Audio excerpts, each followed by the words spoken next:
Hey there neighbors, Kevin here with eTrailer, and today we're going to be taking a look at and showing you how to install the eTrailer trailer hitch receiver here on our 2019 Ford Explorer. So if you own an Explorer like our neighbor did today and you want to be able to haul your bike rack or maybe a couple cargo carriers just so you can take a few more items with you when you're out on those adventures with your Explorer, then adding the eTrailer trailer hitch receiver is going to give you that option. This is going to come with a 2" by 2" receiver tube opening, so it's going to fit the majority of accessories that are out there on the market, so that way you're not having to compromise. When it comes to the actual capacity of this trailer hitch, it's going to have a 4,000 pound gross towing weight capacity, which is going to be the weight whenever you're actually pulling a trailer. Now when we have that cargo carrier or bike rack on, we are going to have a 400 pound tongue weight capacity, so we want to make sure that we aren't overloading anything here. So it is also a good idea to go and check your owner's manual on your Explorer. Just make sure that you're staying within its limitations so that you aren't overloading it and potentially damaging anything else. Now there's a few other things that go along with towing or hauling around your accessories, and that's going to be your measurements for your clearance for the ground height, and then also your clearance if you have any folding accessories. We don't want that to potentially come up and touch our rear fascia or our lift gate. So why don't we get our tape measure out and take a couple measurements here and see exactly what we get. Well, for our ground clearance, we're going to be measuring up from the ground to the top of the inside of our receiver tube opening, and that's going to give us right at 15 3/8 inches.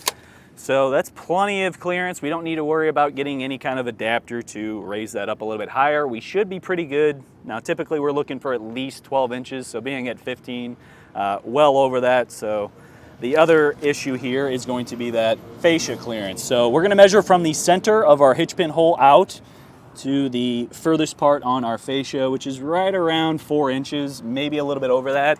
So realistically, not too bad on clearance here. If you're wanting to double check that, what you'll want to do is measure from the hitch pin hole on the shank of your accessory and then to the closest part of it when it's folded up. If you're a little bit further than that 4 inches, then you should be good to go. If you are falling between that, then that's where you're going to run into some issues where you're not going to be able to fold that accessory back up. When you are hauling around those accessories, you are going to need to have a hitch pin, and for this one it's going to be a 5/8 hitch pin and clip to go through there. Now that isn't going to come with your trailer hitch receiver, so you will want to order one of those separately unless it already comes with your accessory, which it typically will in most cases. Personally, I would recommend getting a locking one and an anti-rattle if it is an option for you, just to make sure that you don't have anything kind of rattling around and making a bunch of noise, or maybe just putting more pressure on that accessory that just could wear it down over time. Now when it comes to trailer towing, we're also going to have safety chain hooks that are going to need to pop onto our loops right here. Now with the standard S-style hook, we've got no issues. We've got plenty of clearance here. It's not going to get bound up on anything. When it comes to the larger clevis style hooks, it can get a little bit bound up in some spots, but for the most part, it is still going to fit.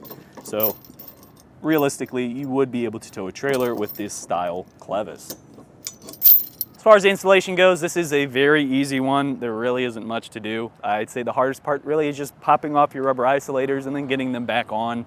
The posts, so those actual hangers that they pop onto, can get rusted up, especially because they're just out there and exposed to the elements, and water can kind of sit inside that rubber isolator and just kind of eat away all the paint there, and then it starts to corrode and it can be a little bit more of a challenge.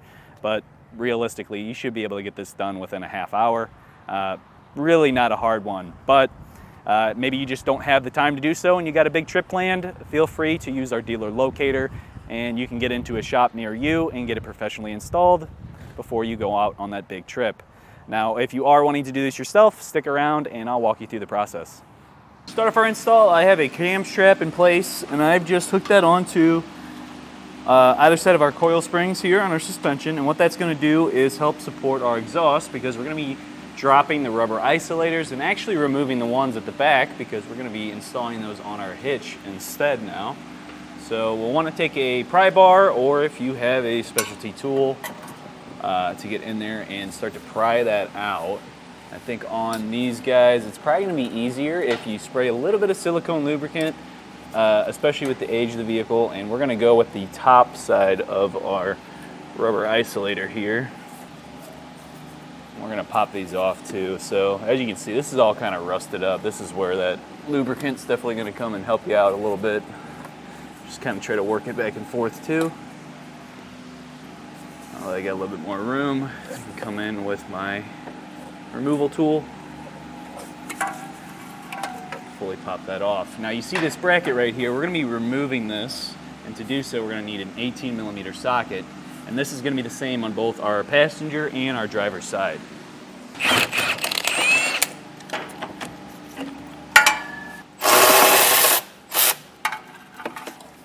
So over on our driver's side, our hanger bracket is also tied into our little tow hook right here.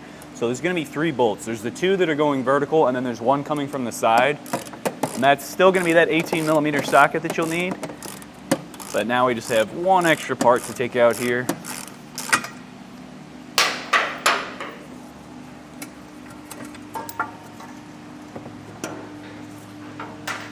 And then once you get that down, make sure you take the rubber isolator off. And we'll set that aside. Our old brackets, you can set those to the side if ever you wanted to be or if you ever want to take the hitch off, that way you can put these back on and then still have those hangers to actually hold up your exhaust with. So set these back in the box. And then at the back where the 2 exhaust or mufflers meet for your exhaust, you're gonna have 1 more hanger. So this is the point where that cam strap really needs to be in place. Make sure that you have that in there to help support your exhaust. We'll take this last isolator off. Now we're going to be taking our 7/16 hardware. We're going to have 2 flat washers. One's going to go on the bolt head. We'll pop that through our rubber isolator, and then on either side of our trailer hitch, there's going to be this bracket that comes off of it. We'll slot that through just a little bit, get on another flat washer, and then our nylock nut. And then we're going to just tighten this down until it's just snug. We don't want this to be too tight to where the isolator can't move at all, but we do want it to be snug to where it's not going to be rattling around. And to do so, we're going to be using a 5/8 socket and wrench.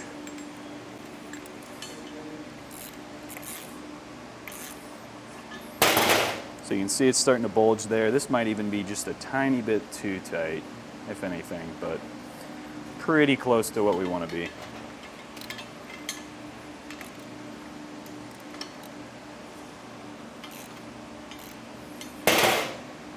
Alright, that's a little bit better. I'm going to do this for our other side, and then we'll be able to get this ready to go up. So now we're going to be reverse fish wiring in our carriage bolt and one of our spacer blocks. Now it's going to be the first hole at the end of our frame rail here on both sides. So what we're going to do is we'll thread in our bolt into our fish wire. Now they only give you 1 fish wire, so make sure you don't tear it up because you're going to need it again to get the other side. So what I like to do when I know I'm going to be reusing it is leave a couple of the threads loose, just so I know it's not going to get bound up. Now we're going to stick the bolt head in first. We'll get that up into place, just let that kind of slide back into the frame rail. Then we're going to push our spacer block in. Now when we bring out our bolt using the wire here, oh, we're catching on something in the frame rail. And then that spacer block a bit. There we go. Now we can pull down that bolt, and then I'm going to just twist off our fish wire so that we can reuse it over on the other side. But this is all good to go. When we lift the hitch up into place, that's going to match right up with the hole that's in our bracket, and then we'll be able to throw on one of our flange nuts. Now over on our passenger side, we're going to be putting in a carriage bolt, and before we shove it up in there, we're going to make sure we put on our fish wire. So you just thread that right on in, and then we'll slot through our square spacer here. And we're gonna put this into that very first hole at the end of our frame rail. It's pretty wide, so it's got enough room for that carriage bolt and the spacer to fit through, but we're gonna go through one at a time. So I'll take this, I'll get the head of the bolt in, and then we're gonna push that towards the back so we have room for our spacer. Push the spacer up in, and then we can just pull back with that fish wire, and we're all ready to go. So the last bit of our hardware is going to be these this single flange nut. That's what's going to go on our carriage bolt that we just fish wired in. And then we're going to have 4 hex bolts along with some conical tooth washers. You want to make sure that you have the teeth facing towards the threads. We want that to bite into our bracket for our trailer hitch. And not allow that to spin at all as we tighten this down. And these bolts are going to go right into the weld nuts that are in the frame. So right behind that hole where we fish wired into, there's going to be 2 of those weld nuts. It's a really good idea right now. Maybe spray a little bit of lubricant in there and then take a brush and just kind of clean those out, because as you can see, you know, the paint starts to chip away over time, and there can be some debris that can start to build up in those threads. And then once you actually go to thread in the bolt, then it's wanting to fight you the whole time. So I usually like to clean them out and then run the bolt through. If you just run it up, make sure all the threads are clear. It makes it a whole lot easier when you go to lift the hitch up and then you're trying to fight holding the hitch and get your hardware in place at the same time. Now with our extra set of hands, we are going to place our hitch up in the frame rail here, and we are going to put those 2 M12 bolts through these 2 back holes. This front one is going to be where that carriage bolt goes through, so we're going to drop our fish wire through and then slide it up into place. So we will have to somewhat fight around our exhaust here. You're going to want to go up over that one. And as you can see, we have our rubber isolators on here now, so that's actually going to be what our exhaust ties into instead of that bracket that used to be on there.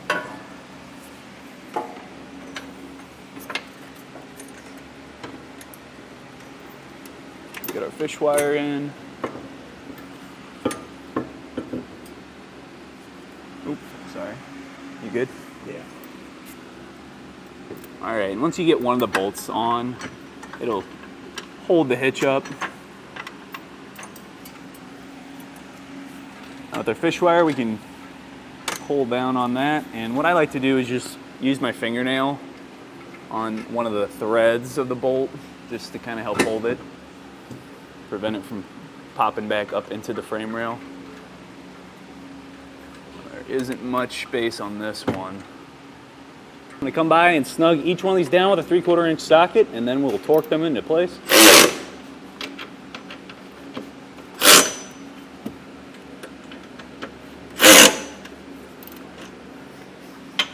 And now your M12 hardware and then that carriage bolt with the flange nut are going to be 2 different torques, so make sure that you are choosing the correct one.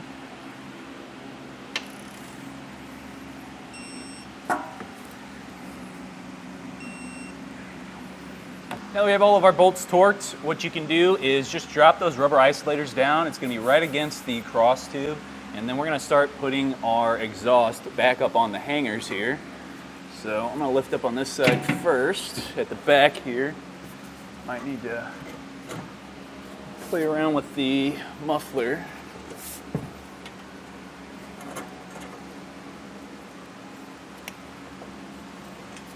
At this point, we might need to just pop this off completely at the back, just because we don't really have enough clearance with the hitch now in place. So we'll just slide this on.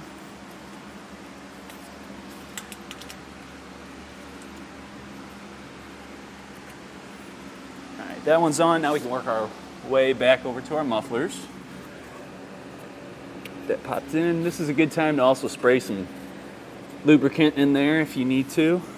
I'm going to grab a pry bar, and if you're having a hard time getting to push in, you can also try to pry on it and push at the same time. All right, once we get our rubber isolators in, now we can take down our cam strap.